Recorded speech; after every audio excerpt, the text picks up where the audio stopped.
Hello human! Welcome back to my wonderful world!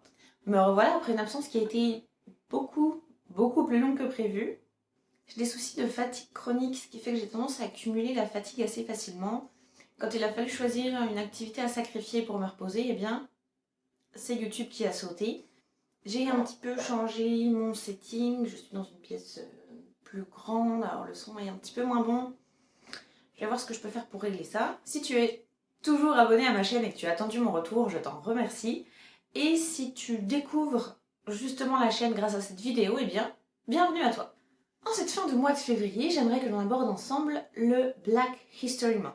Lors de mes recherches, je suis tombée sur une vidéo assez intéressante du Larry Elder Show.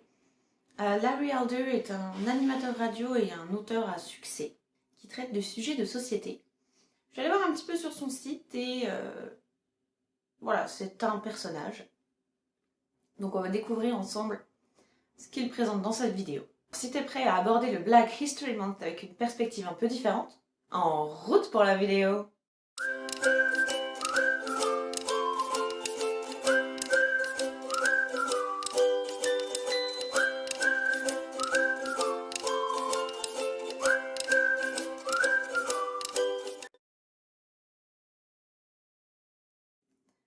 Dans cet épisode, il va y avoir du contenu en français et du contenu en anglais. Alors tout ce que je dis en anglais, ce sont des reformulations ou un petit récapitulatif des arguments qui sont utilisés justement par Larry Elder dans sa vidéo.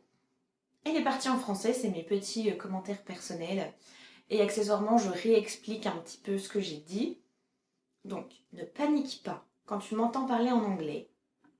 Parce qu'après, je réexplique, il y a le support visuel qui va t'aider à suivre un petit peu. Et tout va très bien se passer. Au début de sa vidéo, Larry Elder nous présente des extraits d'interviews de l'acteur Morgan Freeman. C'est un acteur qui est relativement très connu, qui est aussi très charismatique. Tu l'as peut-être vu dans Bruce Tout-Puissant, puisqu'il fait Dieu. C'est pas n'importe qui. Larry Elder nous présente le point de vue de cet homme sur le Black History Month. According to Morgan Freeman, Black History Month is ridiculous because it relegates American history to a month. For him, Black history is American history. Voilà, donc on est rentré dans le contexte. D'après Morgan Freeman, le Black History Month, c'est ridicule, ça ne sert à rien. Larry Elder et les experts vont ensuite nous donner des informations sur certains sujets qui vont nous permettre de faire une décision un peu plus éclairée pour savoir si oui ou non on a besoin d'un Black History Month. Ils vont donc nous parler de l'esclavage, du contrôle des armes à feu ainsi que du salaire minimum. School, in the US mainly, and mass media mislead black people and a lot of other people about black history. Larry Elder and several experts will expose a different point of view on 3 subjects: slavery, gun control, and the minimum wage.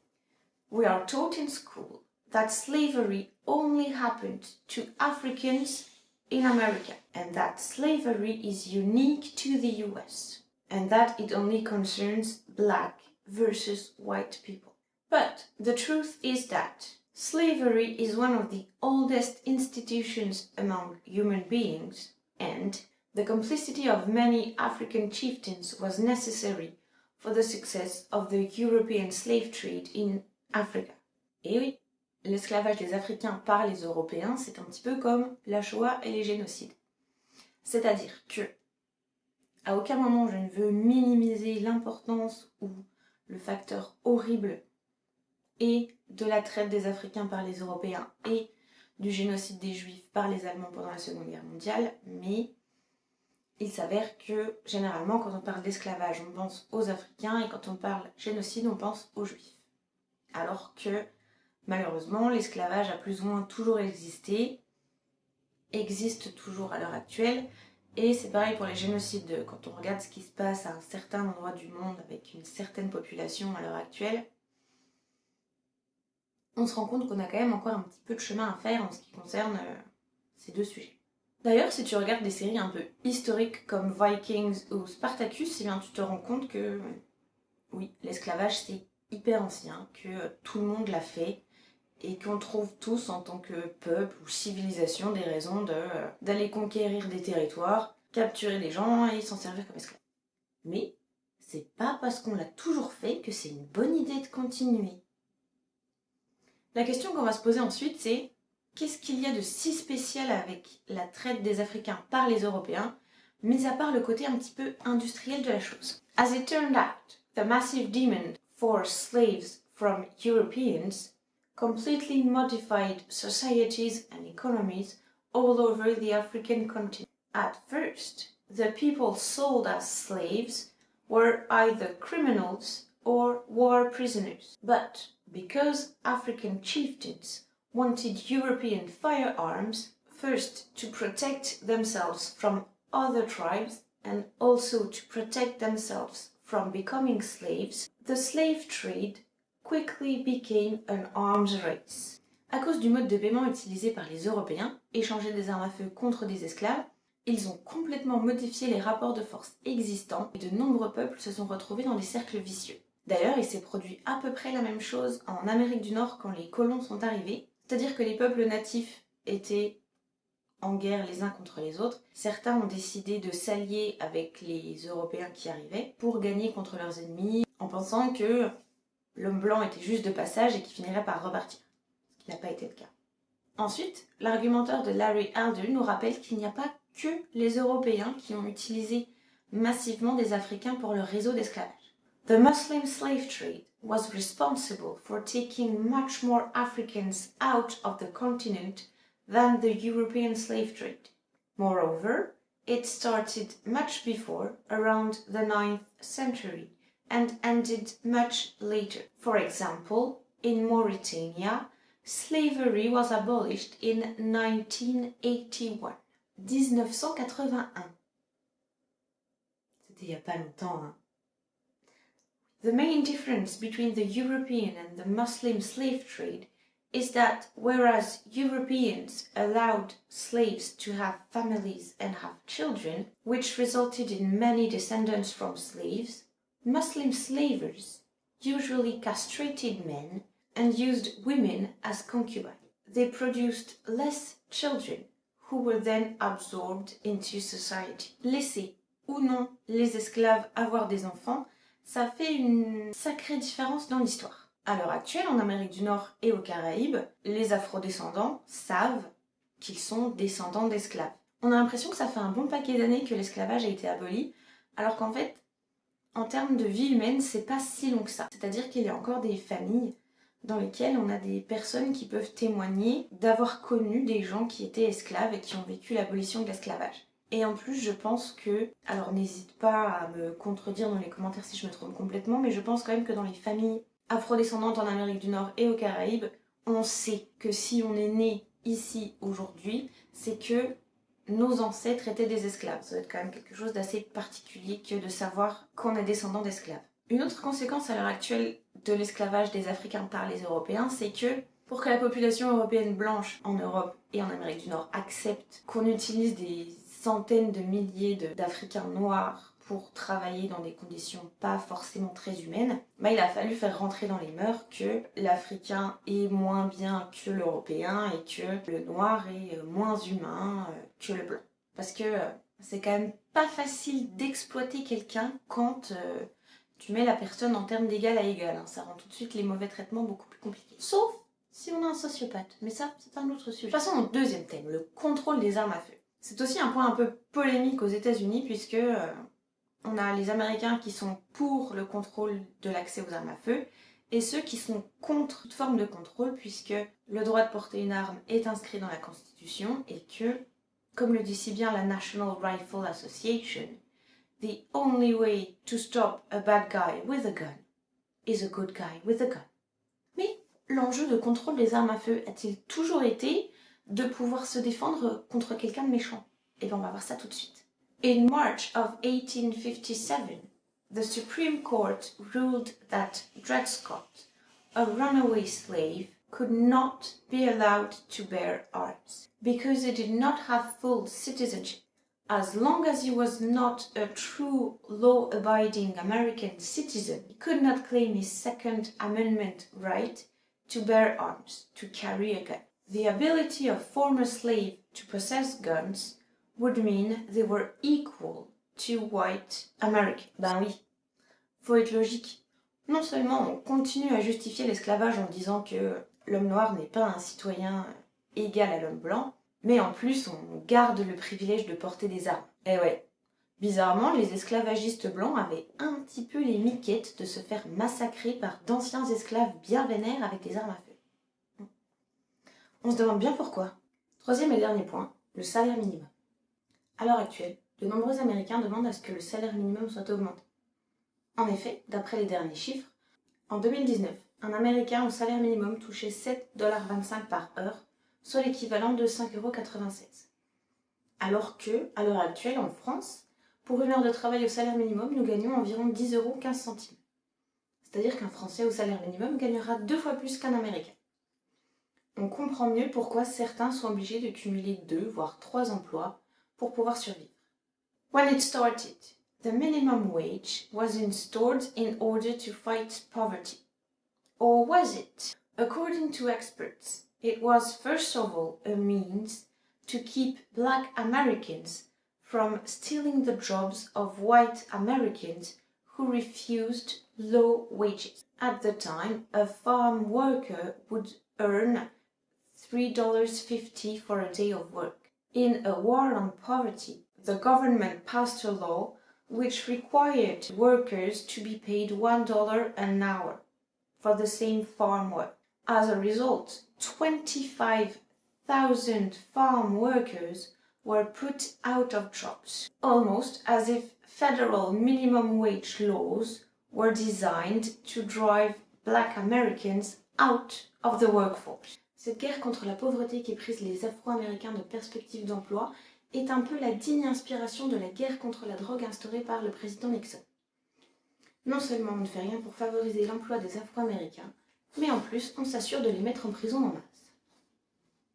En conclusion, j'aimerais qu'on prenne un petit peu de recul par rapport à cette vidéo.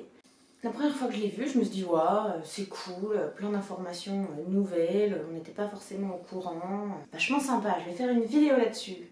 Et après, en la regardant encore et encore et encore pour préparer la vidéo, je me suis rendu compte qu'il y avait peut-être un petit souci avec les arguments avancés par les experts mis en avant par Larry Elder. D'abord, je tiens à signaler que c'est pas parce qu'on a un doctorat ou qu'on écrit des livres qu'on est forcément un expert. Et ensuite, c'est pas parce qu'on a un expert qu'on n'est pas complètement biaisé. C'est-à-dire, peut-être que les choses qu'on va dire vont essayer d'orienter les gens dans une direction ou dans une autre. C'est ce qu'ont fait les industriels du tabac en commandant des analyses scientifiques qui prouvaient que le tabac n'était pas cancérigène. C'est aussi ce qu'ont fait les industriels du sucre en essayant de nous convaincre que le sucre n'est pas addictif. Donc en gros, on peut faire dire tout ce qu'on veut à un expert et en fonction des méthodologies qu'on utilise, on peut faire dire tout ce qu'on veut à la science. Nous, on va regarder un petit peu comment cette vidéo est construite et comment le présentateur fait en sorte qu'on adhère à son point de vue. Alors tout d'abord, il commence très fort avec une interview de Morgan Freeman, qui, comme je l'ai dit, est un acteur très connu et très apprécié. Donc forcément, quand il y a une célébrité qu'on aime bien, qui nous dit un truc, on a envie d'être d'accord avec cette personne. Donc ça, c'est déjà un premier pas vers « je te convainc », je te fais changer d'avis et j'essaie de te, entre guillemets, radicaliser un petit peu. Le mot est un peu fort, mais étant donné les arguments suivants, je pense que radicalisation est à peu près appropriée. La seconde chose qui m'embête un petit peu, c'est la partie l'esclavage des musulmans. Parce que, autant que je sache, musulmans, c'est pas du tout comparable à européens. D'un côté, on a une religion, et de l'autre, on a une espèce de nationalité continentale. Ma question, c'est pourquoi ne pas dire des personnes du Moyen-Orient et des Européens, ou si on dit l'esclavage des musulmans, on devrait dire l'esclavage des catholiques. Parce que si je me rappelle bien, je crois que les catholiques ont un tout petit peu instrumentalisé leur foi pour continuer à justifier l'esclavage. Deuxième point qui m'embête un petit peu sur la partie de l'esclavage des musulmans, c'est que c'est la partie qui dure le plus longtemps dans la vidéo source. Sur une vidéo de 13 minutes, quand on passe 5 à 6 minutes à nous dire « les musulmans ont pris beaucoup plus d'esclaves que les Européens en Europe », c'est un tout petit peu biaisé à mon goût. Et ensuite, c'est vrai qu'entre l'usage du mot musulman et le fait que ce soit la partie la plus longue de la vidéo, je trouve que ça borde un tout petit peu vers l'islamophobie. Comme si on voulait faire en sorte que les Afro-Américains, les gens qui regardent cette vidéo, soient plutôt énervés contre les musulmans, plutôt que contre les Européens, qui ne sont pas tous catholiques et qui ne faut pas tous mettre dans le même sac. Par contre, les musulmans, on les met tous dans le même sac. Enfin, ce n'est que mon avis. On a le droit de pas être d'accord, mais je trouve que c'est quand même un petit peu tendancieux. Ensuite, pour la partie gun control, l'experte qui parle est payée par la NRA, National Rifle Association, qui est un groupe de lobby qui pousse contre le contrôle des armes à feu. Alors est-ce qu'on ne voudrait pas essayer de convaincre un petit peu les Afro-Américains que le contrôle des armes à feu, ce sont des mesures racistes? Bien sûr, il y a une réalité historique derrière le fait qu'on a bien empêché Dred Scott de posséder une arme en 1857. Alors est-ce qu'on ne devrait pas plutôt réorienter le débat sur qui doit posséder des armes, pas en fonction de sa couleur de peau, mais bien par exemple en fonction de son état de santé mentale? Mais non. Au lieu d'aborder le vrai problème, on va essayer de convaincre les Afro-Américains que le contrôle des armes à feu, c'est raciste. On veut vous empêcher, vous, Afro-Américains, de posséder une arme. Et comme ça, la NRA est content et les gens achètent beaucoup plus d'armes à feu. Et enfin, concernant le salaire minimum, eh bien malheureusement, il est aussi fort probable que, à la base, c'était des mesures qui étaient prises dans un but raciste, puisqu'on voulait empêcher les Afro-Américains d'accéder aux emplois et on voulait surtout empêcher de faire descendre le salaire minimum des Américains blancs. L'inconvénient, c'est qu'à l'heure actuelle, il y a quand même une grande partie de la population américaine, qu'elle soit noire, blanche, hispanique ou asiatique. Tous ces gens-là souffrent du salaire minimum et encore une fois, on passe à côté du problème, puisque là, le problème, ce n'est pas est-ce que le salaire minimum est raciste, mais bien pourquoi est-ce qu'on continue à mettre en avant les bénéfices des actionnaires qui ont la priorité sur les conditions de vie et les conditions de travail des gens qui sont en bas de l'échelle. Donc, je peux dire avec une quasi-certitude que je ne suis pas vraiment convaincue par cette vidéo. Pas la mienne, hein. Celle que j'ai regardée pour faire celle-là. Je suis pas vraiment convaincue par les arguments parce que je trouve que c'est vraiment très biaisé. Les biais inconscients, c'est quand on n'est pas égalitaire, on n'est pas juste. C'est-à-dire qu'inconsciemment, on va décider que telle personne est moins bien qu'une autre. Il y a des tests qui sont accessibles directement sur internet et on va vous faire associer des adjectifs à des personnes. L'objectif en fait c'est juste de voir à quelle vitesse on va associer des adjectifs positifs aux blancs et des adjectifs négatifs aux noirs. À savoir que dans une émission que j'ai beaucoup appréciée qui s'appelle 100 Humans, 100 humains, ils ont fait un test où ils les mettaient dans un shooting range, un stand de tir avec des fausses armes bien évidemment, et il fallait qu'ils fassent le fameux exercice que fait la police où on décide si on doit tirer ou non sur des gens. Et il s'avère qu'à la fin du test, il y avait un homme blanc avec un téléphone portable dans la main et un homme noir avec le téléphone portable dans la main. Et je crois que 95 ou presque la totalité des cobayes ont visé et tiré sur l'homme noir alors qu'aucun des deux hommes n'était armé. Ce qui veut dire que, comme c'était un panel représentatif des humains, il y avait aussi des Afro-Américains dans le groupe de personnes qui étaient testées et eux-mêmes avaient des biais inconscients qui faisaient que quand on est stressé et qu'on s'attend à ce qu'un danger arrive, si on voit un blanc et un noir et que les deux ont des choses qui peuvent ressembler à une arme dans les mains, et bien on va plus penser que c'est le noir qui va nous agresser. C'est les biais inconscients et c'est ça qui est dangereux et qui fait que le racisme est un problème et entraîne des discriminations. Est-ce qu'on peut dire que le Black History Month fait partie du problème du racisme? Peut-être. Mais pour moi, tant qu'il y a encore des discriminations envers les Afro-Américains, et tant que même les Afro-Américains souffrent de ces biais inconscients qui font qu'eux-mêmes vont un petit peu se tirer des balles dans le pied en termes de leur avenir, leur opportunité d'emploi et toutes ces choses-là. On a besoin d'éduquer les gens. À l'heure actuelle, l'histoire nous enseigne surtout que les hommes blancs, ils ont fait plein de trucs. On ne parle pas de la contribution des femmes, on ne parle pas de la contribution des personnes qui ne sont pas blanches. Et ben, ça fait que et les femmes et les personnes qui ne sont pas blanches ne se sentent pas représentées dans l'histoire. Donc pour moi, tant qu'il y a discrimination des afro-descendants, eh bien il faut continuer à éduquer les gens sur les contributions qu'ont pu faire les afrodescendants et les descendants d'esclaves à la progression de l'humanité. Personnellement, je suis fan de cette mesure parce que c'est hyper important de mettre en avant des figures historiques qui ne sont pas blanches et qui ne sont pas forcément toujours des hommes. Si t'as apprécié cette vidéo, je te laisse mettre un pouce bleu, laisser un commentaire aussi pour me donner ton avis sur la question. N'hésite pas à partager si tu connais quelqu'un qui pourrait apprécier le contenu de cette vidéo. Et abonne-toi à ma chaîne si tu veux continuer à apprendre l'anglais avec moi. Allez, see you later, human!